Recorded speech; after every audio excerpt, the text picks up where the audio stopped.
Oh.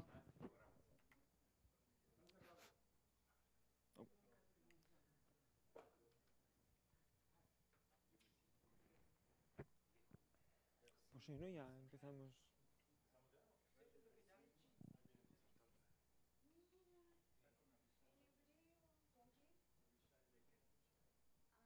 He aprendido hebreo. ¿Podría... ¿Hago la charla en hebreo? No. A mí no me importa, No, no, podría... Preséntate en hebreo. Una charla de 5 minutos podría, diciendo lo básico, pero... Es un idioma, wow. Sí, sí, pero lo estoy aprendiendo. Escribir y leer, sí. Hablarlo... Y leer sin puntitos, si las palabras las conozco, sí, si no es complicado. Por ejemplo, ya, en realidad, por ejemplo, esta palabra de aquí sin puntitos no sabes si significa lugar o instituto. Macón, exacto. Oh, ¿sabes hebreo? ¡Wow! Pues luego hablamos. No, ¿y cómo es que sabes hebreo? ¿Estuviste investigando en Jerusalén o...? No, es que mi papá vivía ahí. Ok. Y yo iba a cada rato, pero además me metieron en una escuela judía cuando era chiquita. Ok. Estudié bilingüe, qué horror. Tuve que aprender a leer y escribir en 2 alfabetos simultáneos. Además. Lo cual me fundió los... Sí, se nota.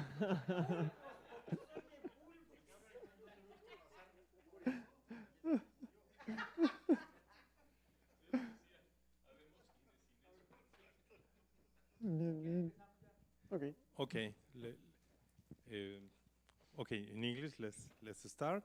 Okay. We have the pleasure to have Santi Roca-Fábrega. He's well known for almost everyone at the institute. He spent half of the time during his PhD visiting our institute. He started working on dynamics of the Milky Way and also starting to do simulations of galaxy formation. We initiated a collaboration with Jair also about the hot gas in the Milky Way, and currently he's a postdoc at the Raqqa Institute in the Hebrew University at Jerusalem, working with Avishai Dekel, and today he's going to talk about what simulations can do for you about the CGM. Okay. Thank you.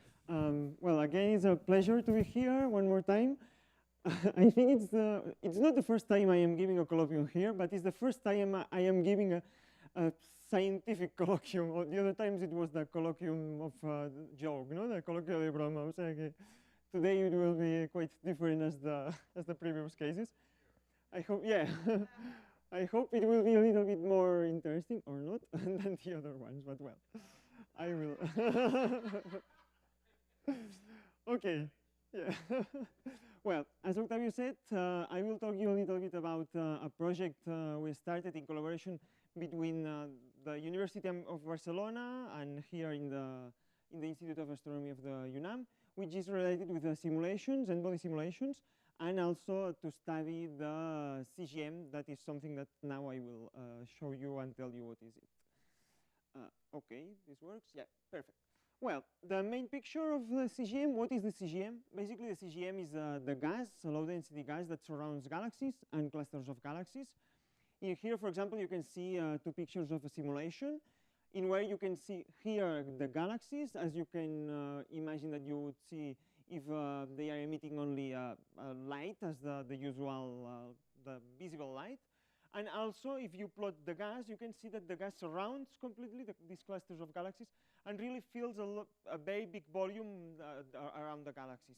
Then a big question here, it was how much gas is in this phase, in this gas phase, this very diffuse phase, and if it is a very important part of the mass of the galaxies. It's something that it was, it is being tried to be answered.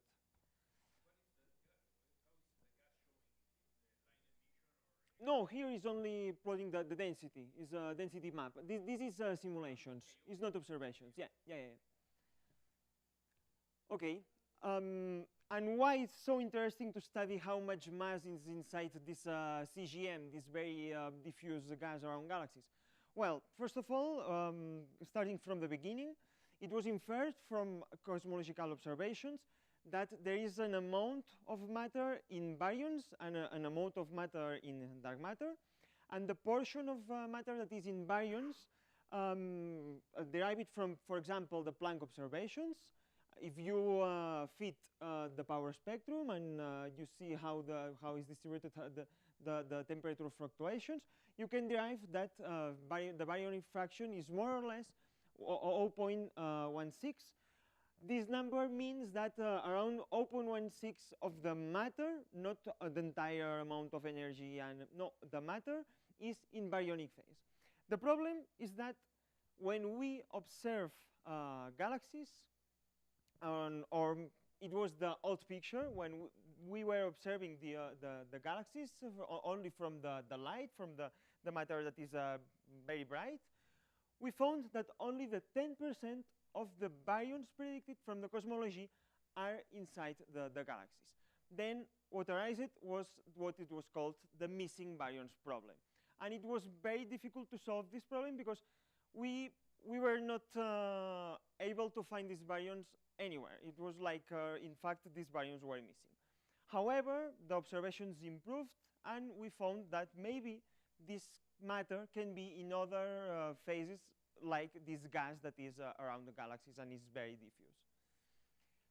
Then, the new pictures, we made observations, and we found that this gas exists not only around galaxies as CGM, but also in the intergalactic medium between galaxies. And this is the intergalactic medium. The problem with this gas is that we cannot observe it directly, like with the normal telescopes, because it's a very diffuse gas, and it only can be observed in some very determined, in a kind of ways that are not the usual ones. I will show now you how the observations are made to observe this very diffuse gas in the intergalactic and circumgalactic medium. Okay, well, continuing with the new picture, this is a picture from a group of observers that found that if you account for the mass we were observing before, we have this like 10% of the matter we know that is in galaxies, in luminous galaxies, and they found that also in the warm, hot intergalactic medium and in other kind of phases of gas, we have most of the matter in baryons. And still now, there are part of the baryons that are not found, that are still missing. But well, the uncertainties in deriving the total mass of gas in the circumgalactic medium are very high, and then maybe this gas is also in this kind of gas, but well, still missing for the moment. Okay, another thing that another questions that arise are, for example, we know that this gas is there, but we don't know exactly from where it came, from. The problem with that is that from observations it's not very easy to answer this question. Then we need another tools to find the answers. Okay, the observations. The observations, as I told you, the CGM and AGM is a very low density gas, then it's very difficult to observe. And what we need then is a tracer, okay? For example, some kind of atoms that can emit or absorb photons, and then we can observe this emission or absorption in somewhere. For example, this kind of ions, this kind of atoms we can observe are like, for example, oxygen, nitrogen, magnesium, etc. These kind of atoms that, if they are partially ionized, you can observe the transitions between the different levels in the atoms. You can use basically ultraviolet or X-rays for that kind of observations. And what you need also, you cannot observe directly this emission or absorption because, as I told you, is a very low density gas. What we need is a very powerful source in the background, that observing this source, we can find in the spectra of this source these absorptions or these sometimes emission lines. Then it's a problem because we have not a lot of background very bright sources, It is very difficult for the Milky Way. If you want to observe the gas in the halo, in the circumgalactic medium of the Milky Way, it's difficult to make the observations because we have very few background sources. But well, you can have several directions in this case. But if you want to observe the circumgalactic medium or the intergalactic medium in another galaxy, it is much more difficult because you need, for example, to have a quasar just at the other side of the galaxy. And it is the case for a couple of galaxies. You can see, for example, here an example. You have a quasar which is more or less at redshift 1.2, and you have a galaxy which is just in front of the quasar at redshift more or less 0.35. If you observe the spectra of this quasar, you can find the absorption lines of the circumgalactic medium that is around this galaxy.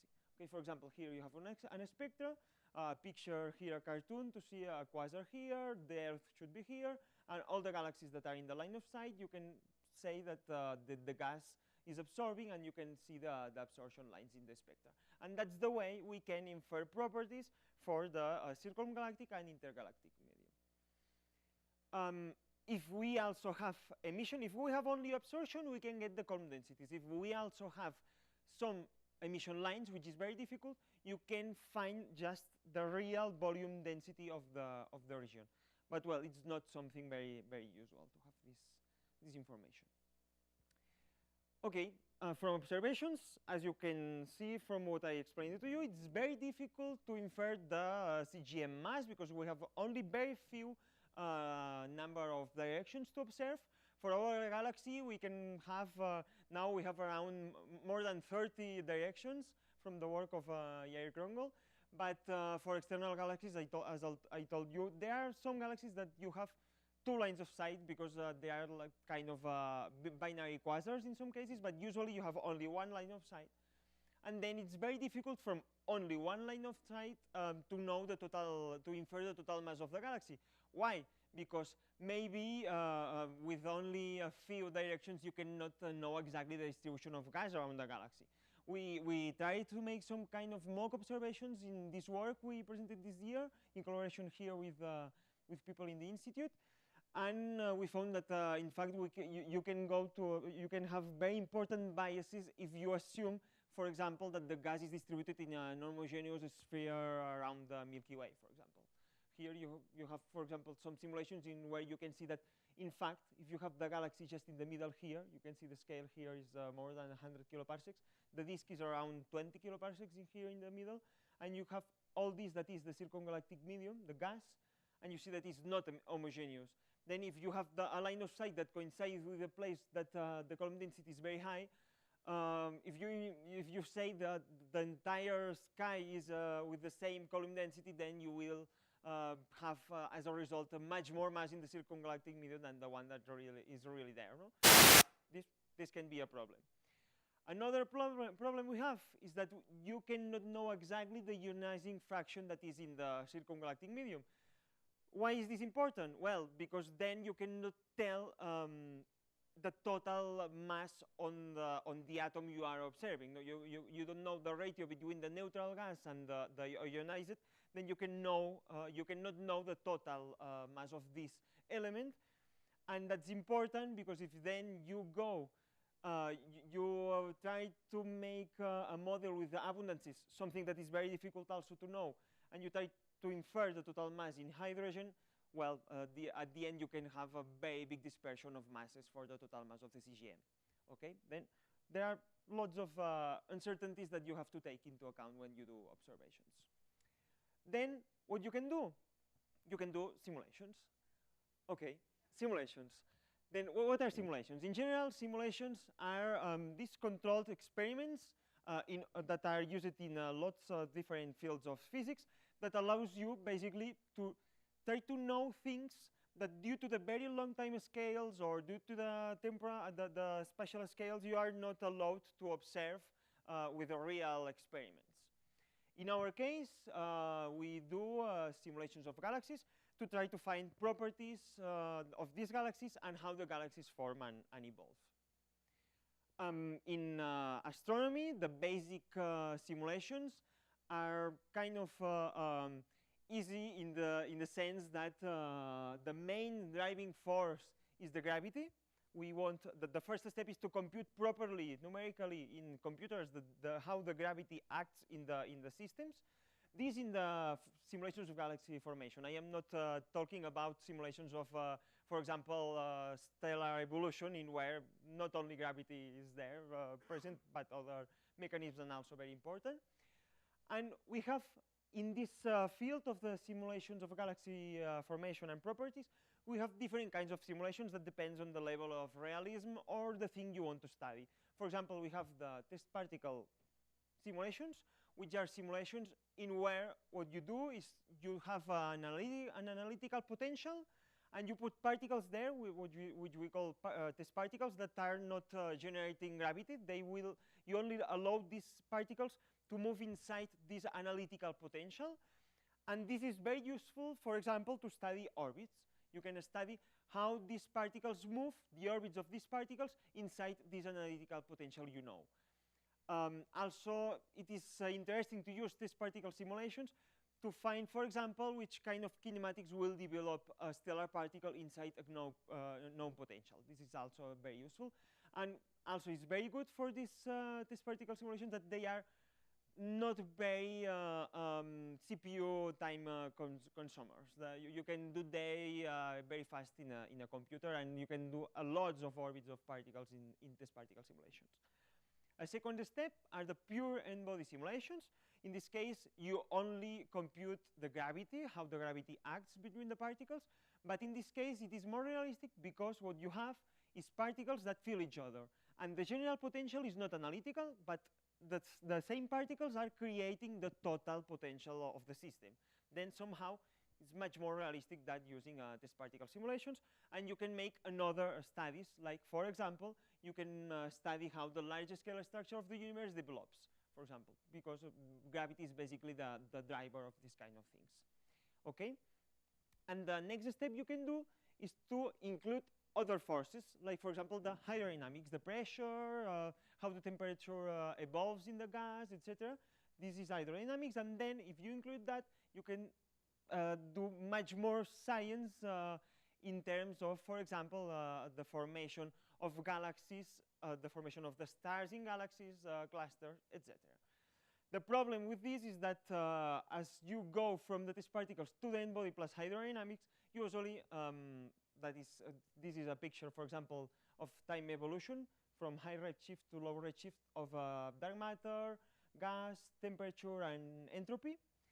And what happens that if you want to obtain like this, it is a very, very long time you need for doing this kind of simulations. However, with time, we are getting more and better computers to do this kind of simulations, and then this can be done with shorter and shorter time. Every moment we run a new simulation. Okay, more about simulations. We have that in our field, in galaxy formation and evolution, we can do isolated simulations, like, for example, this one here. You have dark matter, you have stars, and this is a closed box. We put there some initial conditions, and we can study here, for example, the evolution of a system, of a galactic system, without taking into account the environment, and without taking into account how this system has been formed. We only can study here the evolution of this system due to the internal perturbations or evolution. We can also do the cosmological simulations, in where we can study, from here you can see from very high redshift, how everything evolves, collapse the filaments, and start appearing here a galaxy, and also when the feedback of the stellar explosion starts, you can see here you have basically density, temperature, and entropy. You can see at the center of the filaments and the center of the nodes of the filaments how a galaxy forms and starts forming stars, and etc. You can also do, well, the simulations basically, you begin from a realistic initial conditions. For the cosmological runs, basically you use the cosmological background fluctuations at very high redshift.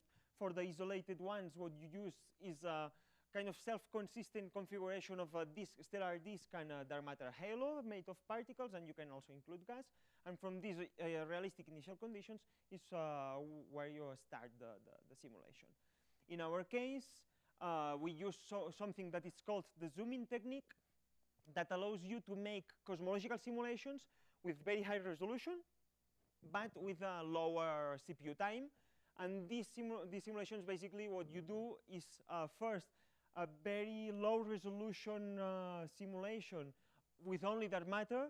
You select a halo of dark matter, you go back in time, you add the gas, you put, you tell to the code to get more and more resolution, but only inside the region in where you have the halo you are interested in.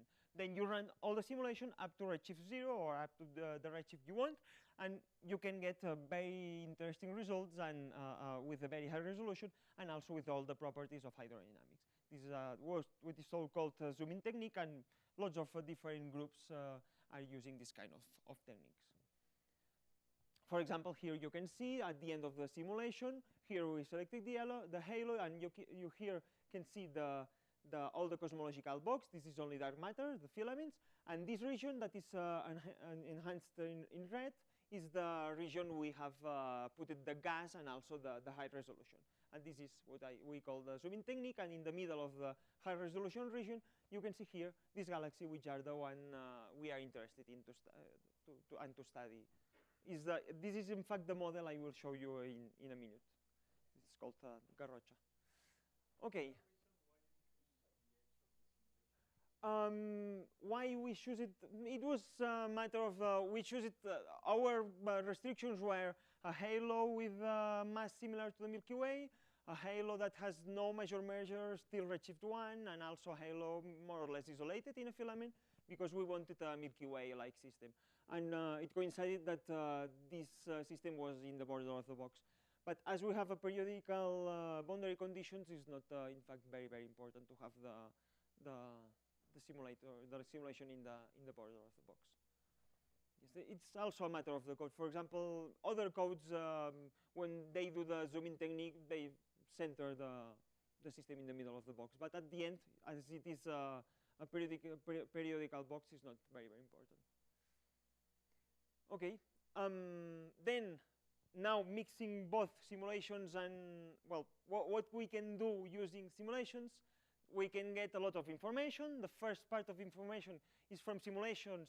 We can make mock observations and try to reproduce what we will observe with satellites, for example, the Gaia satellite or other surveys that will be soon available.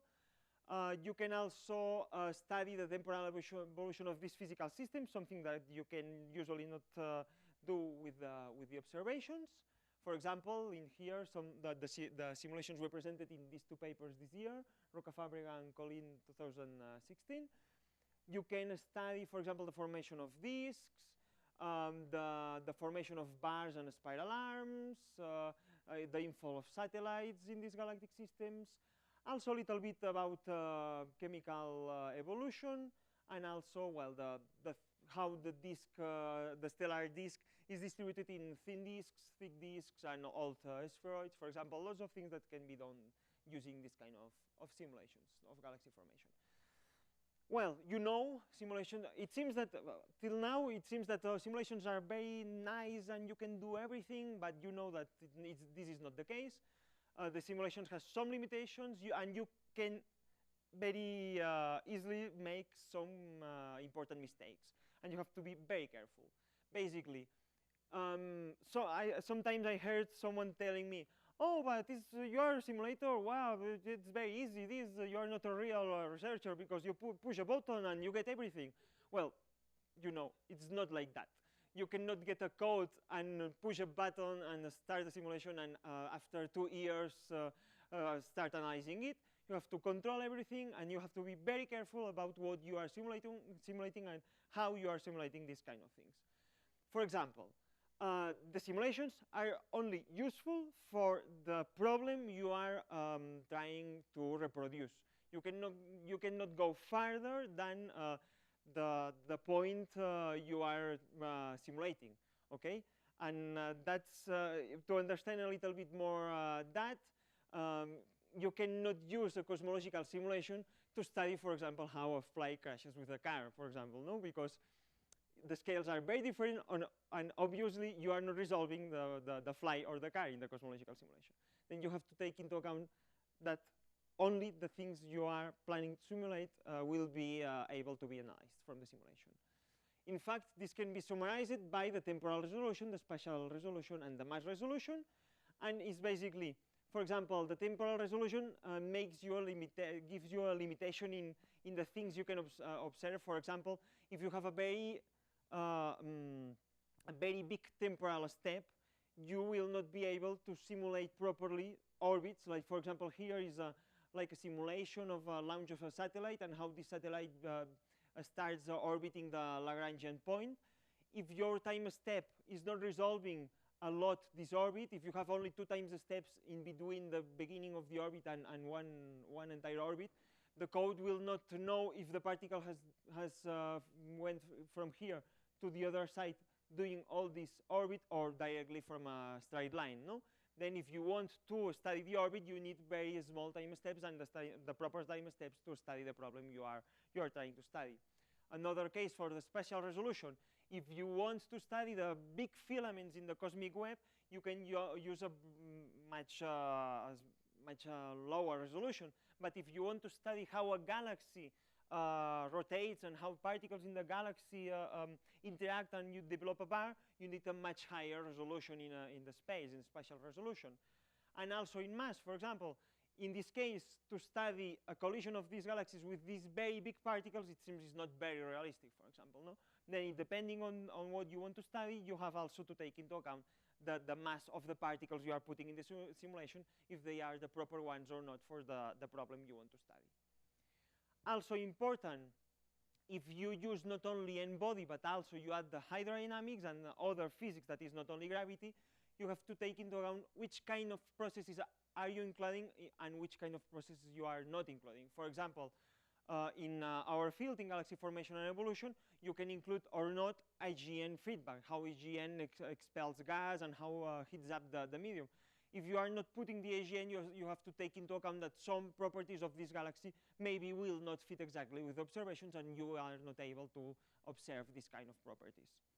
Here, for example, well, inside of these physical processes, you can take into account that you have to put some kind of evolution process of temperature versus density. We can call it cooling and heating of the gas, for example. This is a diagram of temperature versus density and how the gas is distributed inside. And you have to put some kind of physical processes for the cooling and heating of this gas. You can have also to put inside the galaxy formation simulations the stellar formation processes, which of course you are not resolving like these molecular clouds. Your resolution is much bigger than this. Then you have to put some prescriptions to properly simulate how the stars form inside these clouds. Also the stellar evolution, and also very important, the feedback from supernovae, how the stars die and inject energy and momentum and metals to the medium. You have also to put some physical prescriptions inside the simulation to get the proper results from this kind of processes. And well, now you can also ask me how the results you are obtaining can depend of the numerical code you are using, because you know there are lots of different numerical codes and groups using different numerical codes.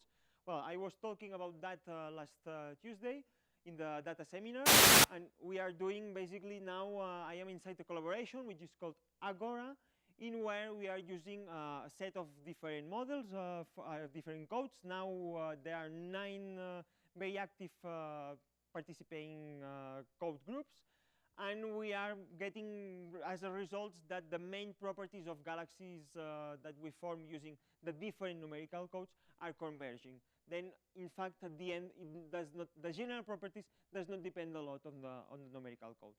Soon there will be. Yesterday we were talking about submit the paper like in the next week. Then hopefully before Christmas we will have this paper accepted, and you will be able to see how codes, different codes get different or not results for the galaxy formation. Yeah, we have exactly the same initial conditions and the same physical prescriptions for the 9 codes.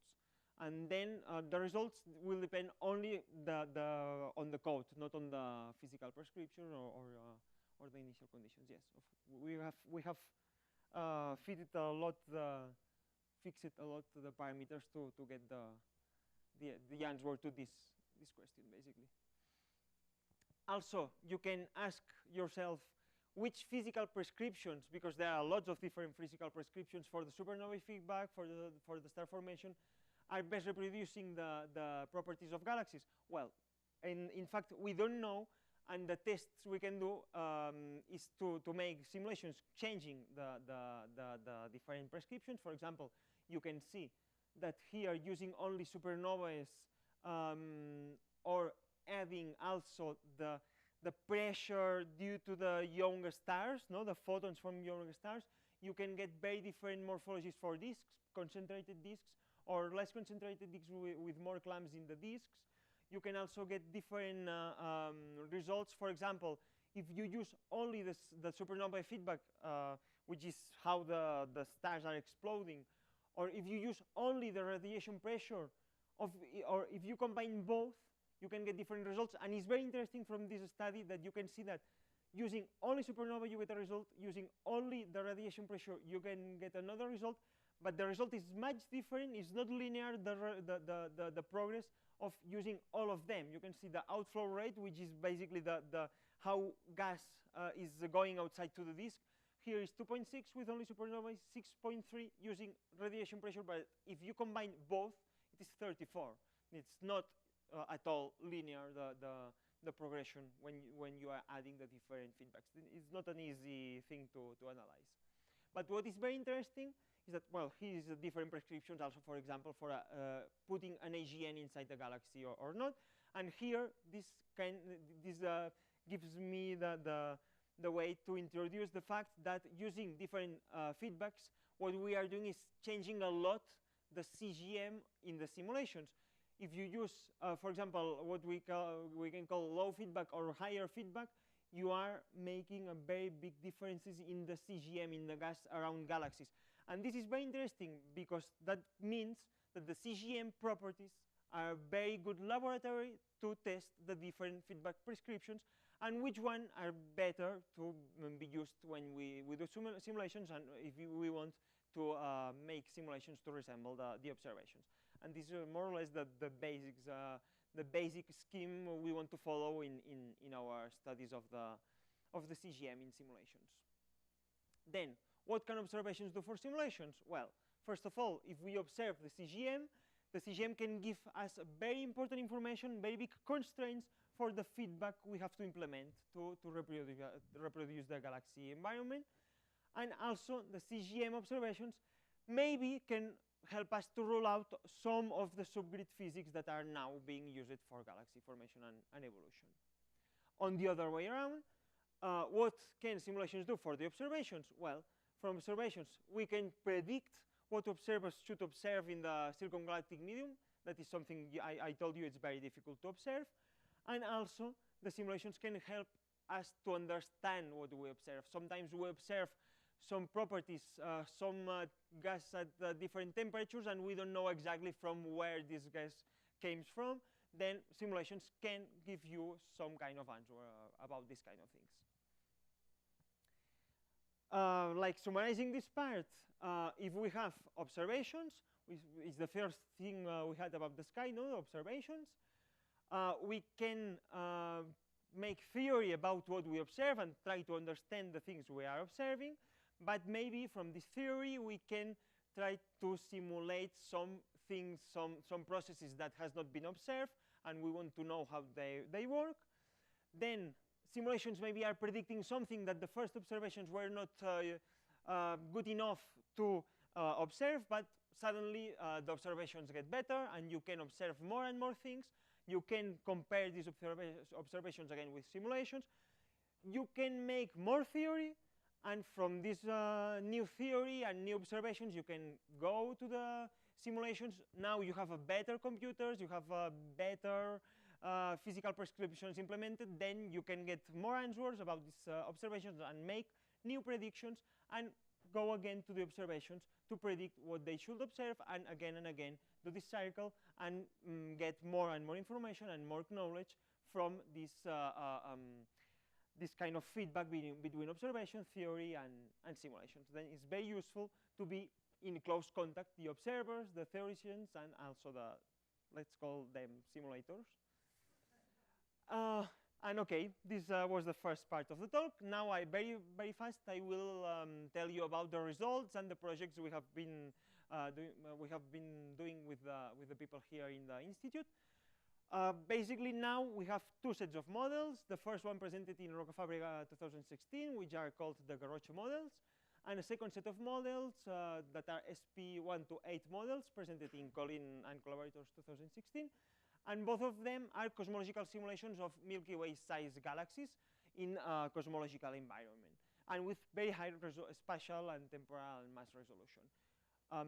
The first ones, well, basically, these simulations have been run in a Tocatl and in a Basit-2, and they reproduce several properties of the Milky Way. For example, this is a plot for the rotation curves of the Garrocha models.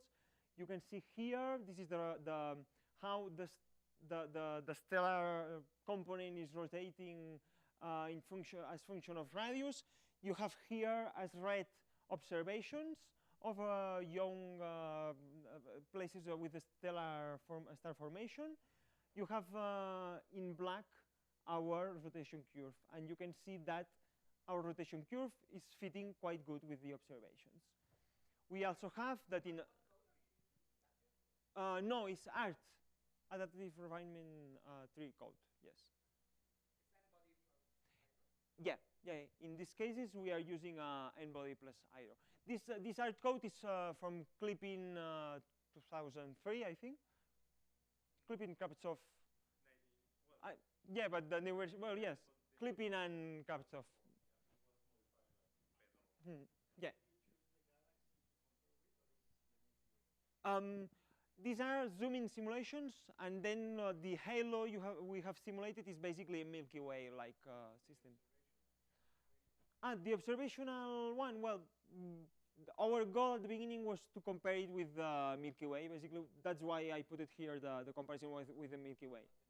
That's the Milky Way, yeah. The red dots are star-forming regions in the Milky Way, yeah. In masers, yeah. Here in masers, and here the famous software data, which is from stars, basically, you know, H1 in this red curve in the top. Okay, something we obtain is, for example, this very nice picture with a bar and symmetric spiral arms, and also this picture of the gas in a very thin disk is something. Now I will tell you about the things we can make research with these simulations. Okay, the first one, the Garrocha models. Basically, they are the same halo from the same initial conditions, and we tested different refinement criteria. Refinement criteria basically is what we use to make, basically we compute the properties of the system, the gravity and the hydrodynamical equations in a grid, and we make this grid smaller following some prescriptions, usually based in density, and we can make they more aggressive or less aggressive. We can ask to the code to refine very fast or very slow the places with high density. Then we changed this in using, and we made different simulations to see how the result depends or not in the refinement criteria. We also made some conversion tests, changing the resolution. And at the beginning, when we started the models, we also tested different feedback and star formation prescriptions. And well, the result is this model, our best model, which is called Garrocha, with a resolution of a little bit more than 100 parsecs in the spatial resolution. Here are some plots. This one is the one I showed you before of the zoom-in region. Here is the main galaxy, the Milky Way-like size galaxy. Here the dark matter, the stellar component, and also the mesh of gas, basically. And why we call Garrocha? Well, we call Garrocha. Something I learned here in my PhD is that if you want to put a name to some simulation or to some satellite, you can find the proper letters from anywhere you want. Then Garrocha came from galaxy, high resolution runs in cosmological context using art. Okay, this is Garrocha. And if you want, at the end of the talk, I will tell you why Garrocha and why I pushed all the other authors to call it Garrocha. I can tell you at the end of the talk why. The second set of models is basically the SP128 models from Colin 2016. And yeah. Yes, this one. This is the mesh of gas. In these simulations, you compute the hydrodynamical equations and how it evolves in a mesh of gas, in a mesh. In this mesh, in the nodes of the mesh, you compute the hydrodynamical equations. Then here I show you the mesh you use to compute the hydrodynamical equations. Well, it's related on how you define the places in where you want to refine the mesh, in where you want the resolution to get higher. Well, yeah, in fact, you have higher resolution in the places in where the density is higher. But well, you can make simulations taking into account other properties. Here we use density, yes, the places in where the mesh is more. Yes, here you can see the stellar component here, and it's exactly the same plot. Yeah, the galaxy is here in the middle. Yeah, and all these small bumps here is, yeah. And all these very small regions with higher resolution are basically halos with gas with no stars, for example, but only gas. Yeah. Okay, then this set of simulations is with different initial conditions now, a little bit different halo masses, all of them around the Milky Way, like Milky Way mass, with the same resolution and the same refinement conditions. And we got these 8 models. See, 4 of them are developing a very well-defined and quite thick, quite thin disk, and 4 of them are developing also spheroids in the center, or basically they are spheroidal, the entire galaxy. Some of them, we don't know exactly why they are developing these spheroids, but some of them, if you look at, this is the assembling history, mass versus time, and you can see how the galaxies assemble, how they get their mass, and you can see that these 2 simulations here, they are kind of spheroids because at some point in the recent times, they have had, here you have suddenly a very big increase on mass. Suddenly, this is a merger, and also for this another one, you have 3 different mergers in the recent history of the mass assembling. Then these 2 spheroids are generated because of mergers in in the last times of the simulation. While these 2, we don't know exactly why they developed these spheroids. It's something we have to study. The projects we have, basically one of the first ones is to make mock observations of the hot gas and compare it with observations. Here is a plot of the Garrocha model, the hot gas around the galaxy. The galaxy is just in the middle here. And we made this plot I showed you before, which is the column density of the gas in galactic coordinates in the Milky Way. And we putted the sun, the observer, in a position 8 kiloparsecs from the center of the simulation. And we got this column density map, for example. This can be compared with observations. It's something we want to make some better tests and with more detail and are closer to simulations to get a better comparison with observations. It's one of the projects. No, Huji is the Hebrew University of Jerusalem in Israel. That's why a project between the Huji and the UNAM. It has no name, no kind of Garrocha name yet. Okay, another thing we can study, for example, is the origin of this hot gas. Here is also from the Garrocha model. We have in colors the metallicity, arrows are velocity, and you can see here several very interesting things. You have a region of an inflow of low metallicity gas, which is related with a satellite that is falling to the galaxy. You have also a region of outflow of enhanced metallicity enhanced gas, which is basically a consequence of the outflows from the supernova feedback. And you have also very interesting regions here, which is what people call it recycling of gas, which is gas that comes from the galaxy, goes out, and then falls again to the disk, and it's kind of thing that is being studied now, the recycling of gas in galaxies. Another project we can do is basically make these smog observations to be compared with Gaia, Apogee, Deci, etc. It's very interesting, the one with Gaia, because as you maybe know, in the September 14, we will have the first release of Gaia data, and then we have to be prepared to make lots of comparisons of simulations with observations, and also I tell you that it will be there will be a lot of work to do with this first release of data that will be in the next week. Then you have to be prepared for this very big release of data very soon. Also, another project is to study how the bulge in our simulations forms, and very, very interesting, how bars in general in simulations forms and destroys, because we got one simulation with bars, but most of the models and simulations in most of the groups that are working in galaxy formation, they cannot get bars. Then it's something we want to study, how you can get bars and why we got a bar in our simulations. Also, we're going to study the spiral arm kinematics and dynamics, because we obtained very nice spiral structures, and lots of other projects we can think on when we have this kind of simulations. Then, as a conclusion, we have this set of 10 Milky Way size simulations in where we can do a lot of work from it. A very good collaboration have been established and has to be established with simulators and observers. And we have a very productive and fruitful collaboration between the UB of the University of Barcelona, the Institute of Astronomy here in the UNAM, and my current place in the Hebrew University in Israel. And then this is something very good, and I hope it will be more and more fruitful in the future. And let me end with something that is to thank to all the people here, all the researchers, all the students, because, well, let me switch to Spanish. Agradecer a todos por los años que he estado aquí, por todas las colaboraciones que hemos establecido, los buenos momentos, las publicaciones, todo. O sea, sois una gente estupenda.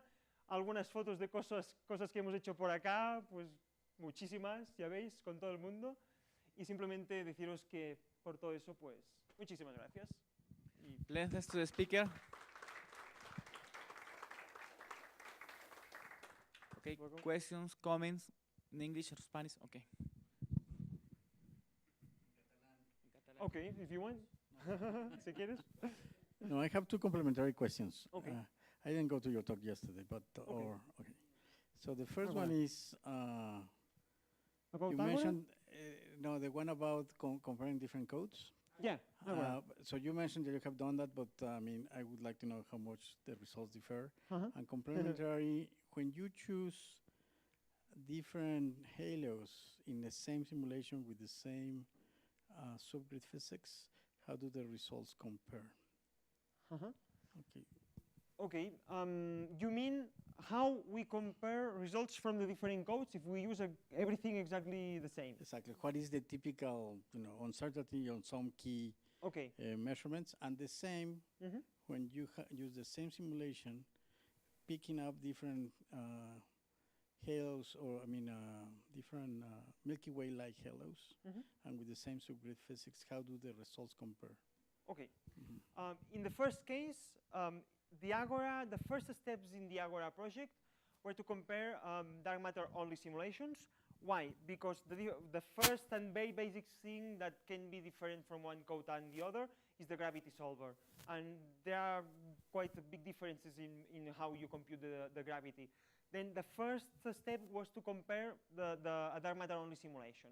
And basically in there what you compare is the density profiles, and because what you want to know is how particles are feeling the gravity differently from code to code.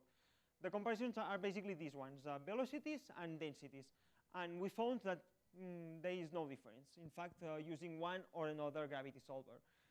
The second step is to start trying to find how the different ways to solve the hydrodynamics are changing the final result, for example.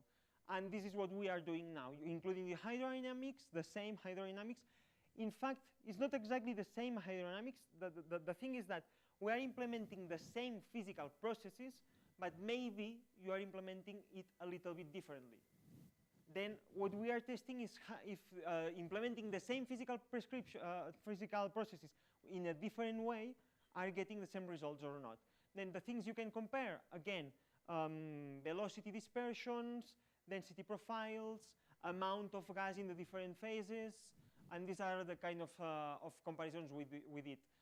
Velocity dispersions, density profiles, and diagram temperature versus density diagrams are the basic, and also some kind of by eye inspection of the main features and things that appear in the galaxy. Clamps, also the number of clamps that appear in the disk of the galaxy, and these kind of things. Yeah. Using different galactic halos. Well, that's a little bit more tricky because, of course, having different halos with different assembling histories, with different, it's difficult to compare. Then the only thing you can compare in this kind of things is the very general properties of the systems. Mm-hmm. Yeah, Milky Way size. It's yeah. In fact, yes. You can. That was in our paper. We had a very hard fight with the referee about that because we wanted to call it Milky Way-like, and at the end he asked us to tell it Milky Way size because it's very difficult to get a like. No, it's size. It's only you have the same mass and maybe the rotation curve, but of course the properties like the place of the spiral arms or the length of the bar and all these kind of things are very, when they evolve, are not linear, very chaotic, and you can get very different results if you have a very small variation on the assembling history, for example. Yeah, then we can tell Milky Way size systems. Okay, more questions, comments? Okay.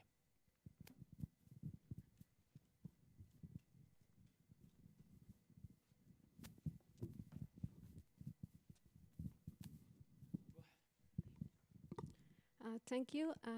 I want to know the other uses about the difference of the code. I want to know if it is quantify the different results but use different machines. I mean the processor or the this is a have more difference. It's a big difference in the result, because in the other areas, in other topics, when use different matches and run different codes, you have different results. I want to know if in this case is the same. You mean if it can be a difference if you use a different computer to run the same simulation? Well, the very small quantities, yes, can differ a little bit because of having a single precision, double precision, using different. Yeah, it can be, but only the very small things. The global properties are not changing. In fact, usually, if you launch the same simulation, you expect to get, and we tried it, you get the same result. Maybe a little bit change, for example, we are talking about that, the angle of the bar at the same time instant on the simulation can be half of a degree different from the angle of the bar in another, by only because of using a different configuration of the supercomputer. Maybe yes, but very small changes. The global properties are conserved among the computers you use. Yeah. Okay, more questions? Okay. Yeah. So in your Agora experiments, is it all large scale, dark matter, stuff like that? Or are you planning on doing something much We have smaller? several tests. We started with a cosmological run with only dark matter, which is the first step in where we compared the gravity solvers. The second step is we have a simulation of an isolated galaxy. And the third step, which is now ongoing, is to make a cosmological run with the physical prescriptions for the feedback and everything. why we are following this line of research. Well, basically, the first one was testing the gravity. The second one was we were trying to find the best feedback prescriptions to get a realistic galaxy. Now we know which are the best feedback prescriptions we have to use, and having these feedback prescriptions, we will apply them to this very big cosmological run with everything included to have the next step for the comparison. Okay, okay. And then, I mean, just if I was seeing that you have ENSO, but if I remember correctly, ENSO is only hydro, right? Or no. Ah, no? It has the gravity also. Ah, yeah, cool. Yeah. Cool. Thank you. Okay, perfect. I was expecting someone to ask. Last question. No. Garrocha. I was very interested to put Garrocha there because I am soy una persona de mi tierra muchísimo, y Garrocha basically is a very beautiful place that you can see. This is Garrocha.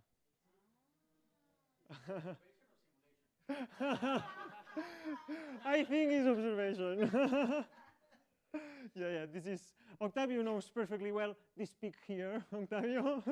He went he climbed the mountain here one time. Yeah. Son volcanoes. We have 42 very little volcanoes. Yeah. Yeah. No, there are regions in France here where there are volcanoes, but our region is inside Spain, and is the biggest extension of volcanoes in the entire Spain, excluding the Canary Islands. Yeah. Okay, last question. Okay. Okay, also. Just a little question, Yeah. and I got regarding the the gas phases of the galaxy. What are you considering? What kind of? I know that maybe you mentioned it, but I get a little bit lost. So I just wanted to know again, what are like the physical prescriptions that you're considering for the different gas phases? This is very interesting. It depends a lot on. We wanted to try to fit with the limitations that put the observational part, but it's very big the discussion. In our comparisons, we call cold gas the gas below 3 times 10 to the 4 kelvins. The warm hot gas from this 3 times 10 to the 4 to around several times 10 to the 5, and very hot gas if it is above 10 to the 6. The cut in between hot and warm hot is basically the virial temperature of the gas in the Milky Way, for example. That is 10 to the 6. That it's the gas choke heated in the halo of the Milky Way is 10 to the 6. Then this is a very clear cut here. And the cut in the 3 times 10 to the 4 is basically given by the cooling prescriptions we are using. There is a discontinuity in the cooling in several times 10 to the 4 that makes the cooling very efficient and cools down the gas very fast. Then in this region is in the place in where we put the cut between the cold and the warm hot. These are the 3 different phases. Okay, let's again thanks to the speaker. Gracias.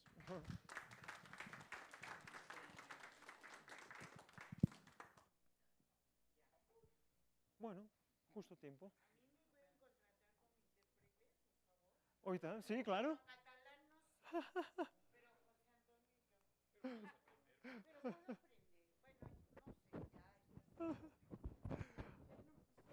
Pues lo hubiera sabido antes, habría querido quedar contigo para hablar un poco de hebreo, a ver si practicar. Yo solo sé lo básico, he hecho un curso de básico de hebreo, pero... Sí, muy bien. Genial. Bueno, ¿qué tal? ¿Sí? ¿Conoces Garrocha tú? Bésalo, sí. ¿El que él va?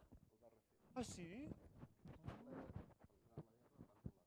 Què dius? No ho sabia. El van volar? O sigui, no és l'original? O sigui, ho van volar tot. Que fort. Vaja. Què tal? Tot bé? Bé. No he pogut passar perquè entre que estic preparant la presentació, la Vixà i m'han enviat un pilonaç de